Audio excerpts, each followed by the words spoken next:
As an early stage startup, you always want to be fresh, you want to be cool, you want to be dynamic, and you want to be kind of the pirates. But at one point, especially in the financial industry, which Bitcoin is still a financial service, right?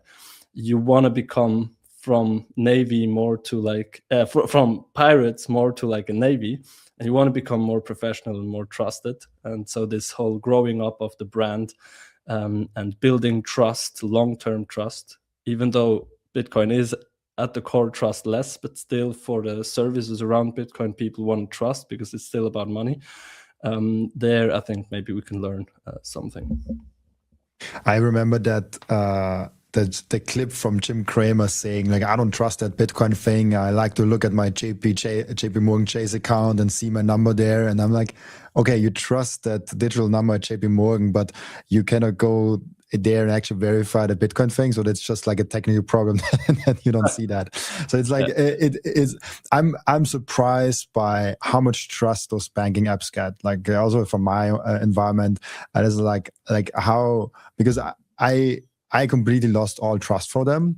And so like, I also don't keep money with them.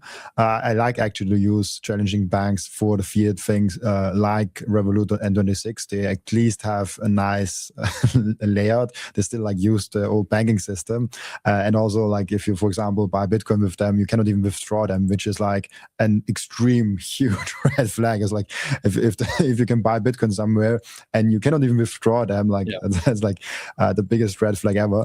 But like it's like the trust that they get and people like buying in there, like it's not understandable for me, because like if you really get what Bitcoin is, like you just don't do it. Yeah, but still many people, I think, trust banks or financial institutions, third parties, still much more than themselves. Because with Bitcoin, if you hold it in self-custody, you have to trust yourself.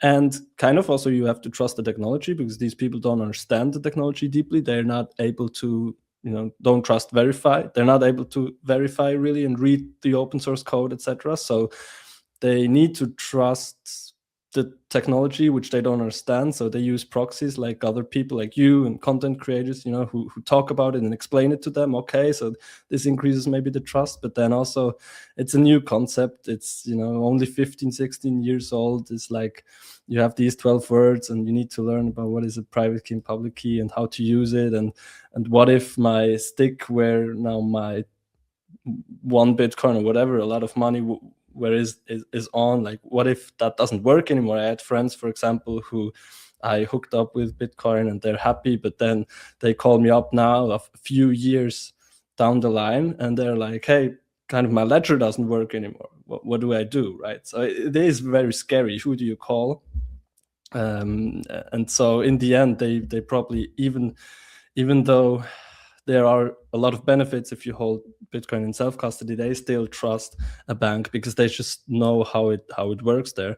And I think in the end, even though the technology is very far in its progression, the behavior and the attitude of people take much longer. They sometimes take decades and even generations to catch up to a new reality.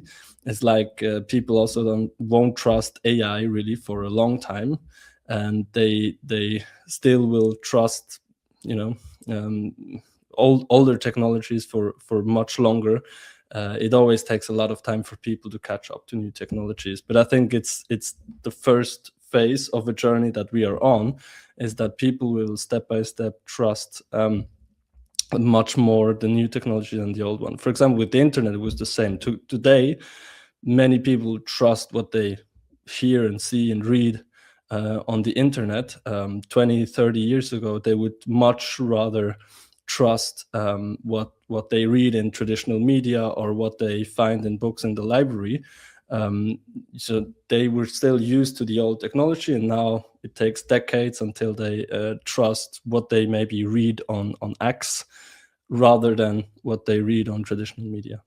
the first thing that every Bitcoiner does, and the most important activity that every Bitcoiner keeps on doing, is buying Bitcoin. And I personally use Relay to buy and sometimes also spend or sell my Bitcoin. And there are two main reasons why I do so. The first one is it's Bitcoin only. They do not do any shit coins. They do not do any cryptos, any stocks, or anything else. This is a tool, an app that is fully focused only and solely on Bitcoin. The second one is self-custody. They give you the keys to your Bitcoin the moment you buy them. You never give them the control over your Bitcoin, and you don't have to trust them because you can verify that you and only you have the keys to your Bitcoin. There's no third-party risk. There's no freezing of your assets. There's no rug pulling. There's nothing of that. Download Relay, the app,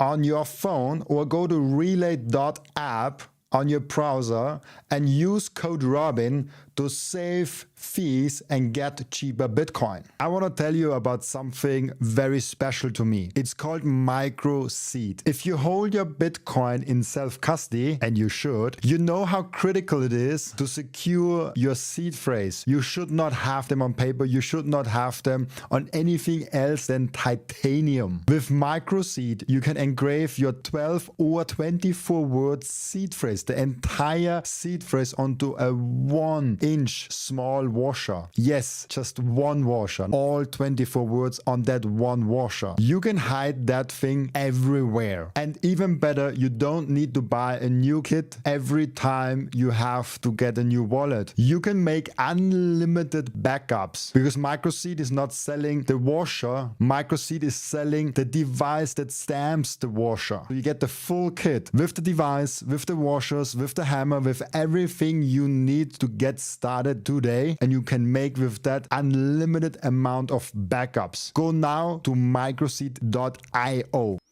That's an interesting comparison because this shift I really like, because I'm also doing YouTube, because I'm now 27, so I literally lived through that change where people going from newspapers and TV outlets to going to saying like, hey, I trust more the one podcaster that I listen to, the Joe Rogan that I listen to, or the Twitter channel that gives me the newest news, and I trust actually him more because I have a better connection to him than I trust the news anchor that just like reads from a script that he was fed like in the morning, or like has written himself. Like it's a really interesting, like it's almost like decentralizing of media in a way, which I think is very positive.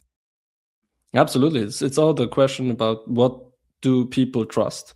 And most people still trust banks more than Bitcoin. But I think the fundamentals are clearly like that. Objectively, Bitcoin is a more trustable technology when it comes to finance than banks. Like this is pretty obvious objectively. And it makes a lot of sense. Like principle-based, the fundamentals are really clear. It just takes decades for the masses to catch up to this. That's kind of how I see it. So we're still very early in this adoption journey, but it's definitely where it's heading, that people will trust more and more this new Bitcoin-based financial system than the old fiat and bank-based financial system. Now I want to talk about two things. The two things why I really love Relay and why I really support it also is the Bitcoin only and the self-custody. And there's a lot of crypto exchanges. But if you eliminate all exchanges that offer something outside of Bitcoin, all of a sudden like you're left with like what 10% of the market, 5% of the market of like all exchanges that they're out there.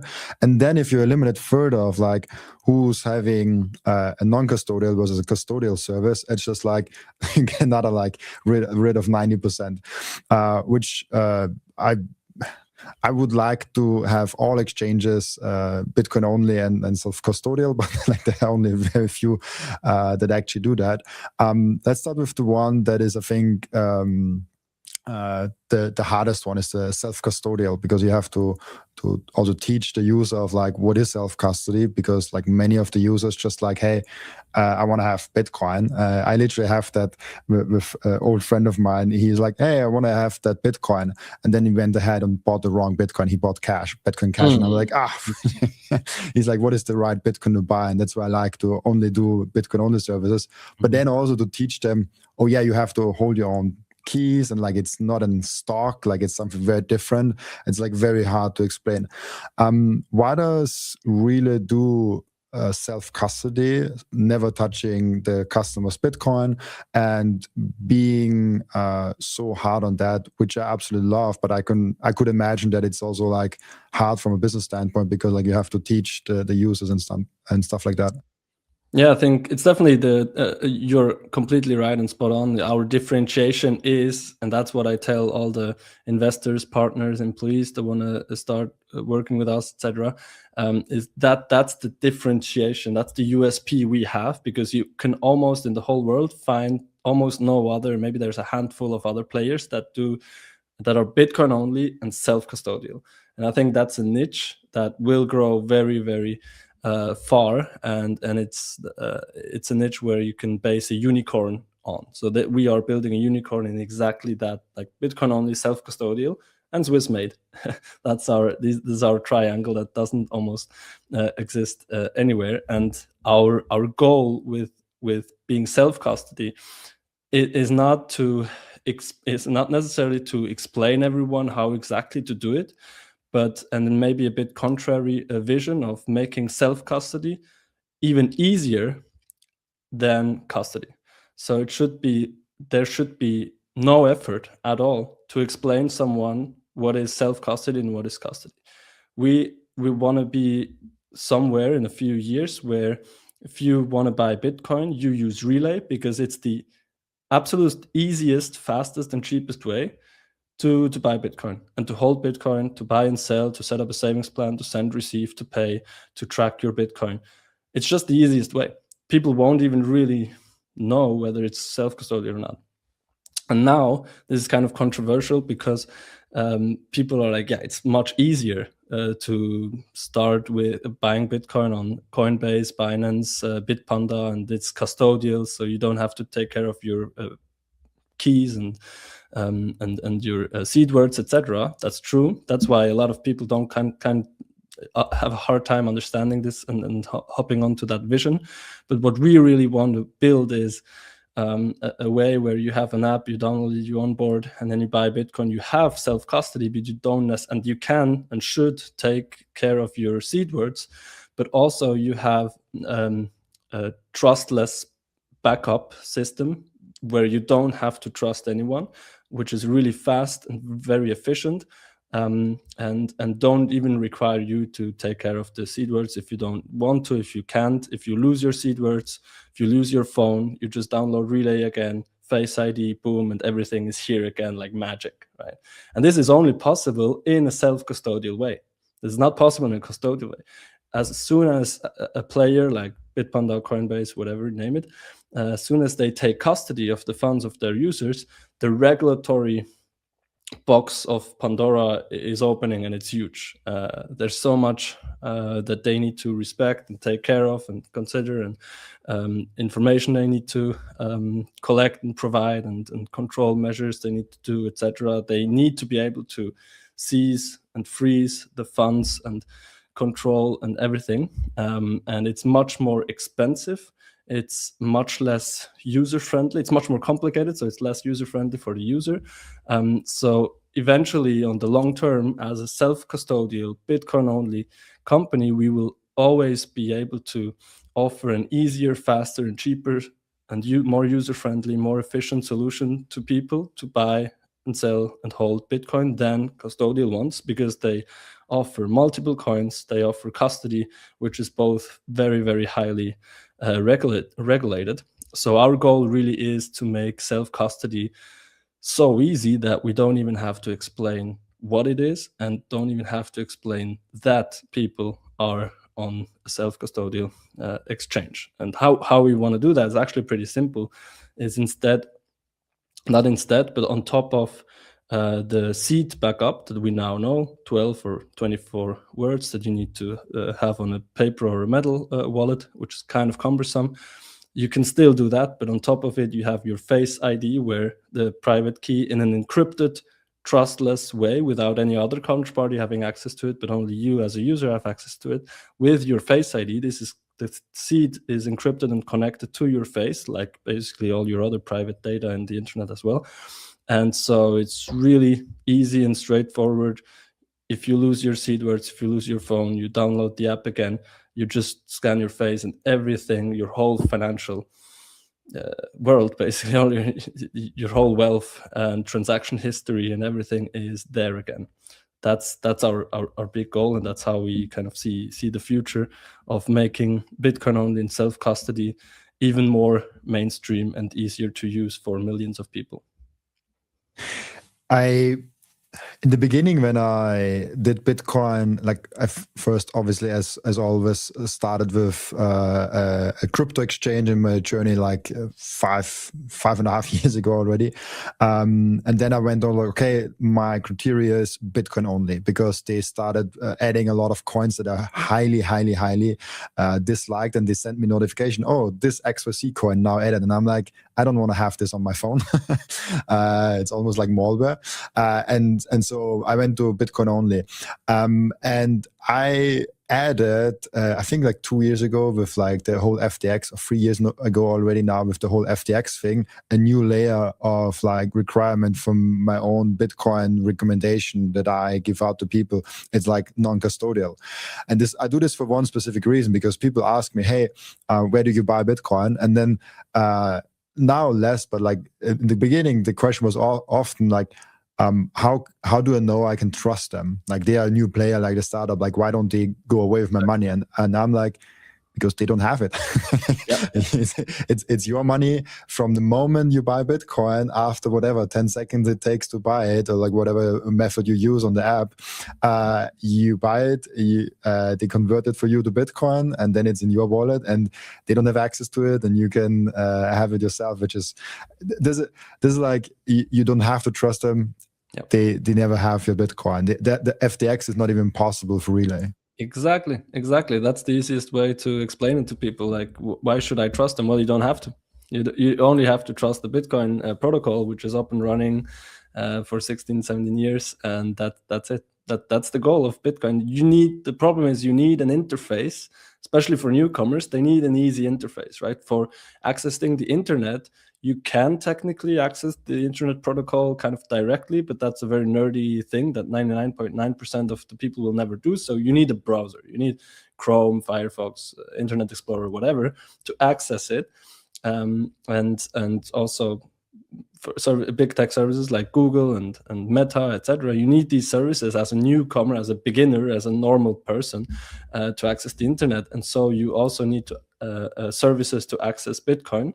But then there are services you need to trust, like Coinbase, Bitpanda, FTX, etc., which sometimes often goes wrong in the long run. Or you can find a provider that makes it super easy for you to access Bitcoin, but in the self-custodial way, so you don't need to trust them. It's a trustless way. 100%. Now to the second part, Bitcoin only. There's the part for Relay, but also the part for like just in general as an investor, as a person, why Bitcoin only? One more additional question I have in Bitcoin only, because when we talk about Bitcoin only, we always talk about Ethereum, Solana, and all the other like altcoins. Mm-hmm. But do you have the same principle for Bitcoin only also to treasury companies? Because they are very different to altcoins. I want to make this clear. Like Ethereum is not strategy is not Ethereum. They are very different concepts. But I see a lot of the same narratives around treasury companies that maybe people have used also with altcoins. And I'm currently actually in my deep dive with strategy, and I bought some just to like dip my toes in there. But how do you approach Bitcoin only against altcoins, and how is it different Bitcoin only versus maybe a strategy or a Metaplanet and like all the other Bitcoin proxies or assets that are in the Bitcoin ecosystem, I would say? Yeah, it's interesting. It's almost like a matrix. You have Bitcoin only and crypto, and then you have Bitcoin treasury companies, like digital asset treasuries, DATs they call it now, because they're treasury companies on Bitcoin and treasury companies on crypto, right? So clearly, Bitcoin is fundamentally different from any other cryptocurrency. That's already a very important distinction to make for people, is that Bitcoin is this sound money, is this long-term savings technology, and it's the most decentralized, the most secure. It's the one that is actually digital gold, and all the others have maybe interesting other mechanisms or innovations. Most of them will fail. Some of them are scams. And none of them will ever come close to Bitcoin. So me personally, I don't have any interest in them anymore for quite some time. The first thing that every Bitcoiner does, and the most important activity that every Bitcoiner keeps on doing, is buying Bitcoin. And I personally use Relay to buy and sometimes also spend or sell my Bitcoin. And there are two main reasons why I do so. The first one is it's Bitcoin only. They do not do any shit coins. They do not do any cryptos, any stocks, or anything else. This is a tool, an app that is fully focused only and solely on Bitcoin. The second one is self-custody. They give you the keys to your Bitcoin the moment you buy them. You never give them the control over your Bitcoin, and you don't have to trust them because you can verify that you and only you have the keys to your Bitcoin. There's no third-party risk. There's no freezing of your assets. There's no rug pulling. There's nothing of that. Download Relay, the app, on your phone, or go to relay.app on your browser and use code Robin to save fees and get cheaper Bitcoin. I want to tell you about something very special to me. It's called micro seed. If you hold your Bitcoin in self-custody, and you should, you know how critical it is to secure your seed phrase. You should not have them on paper. You should not have them on anything else than titanium. With micro seed, you can engrave your 12 or 24 word seed phrase, the entire seed phrase, onto a 1-inch small washer. Yes, just one washer. All 24 words on that one washer. You can hide that thing everywhere. And even better, you don't need to buy a new kit every time you have to get a new wallet. You can make unlimited backups because MicroSeed is not selling the washer. MicroSeed is selling the device that stamps the washer. You get the full kit with the device, with the washers, with the hammer, with everything you need to get started today, and you can make with that unlimited amount of backups. Go now to microseed.io.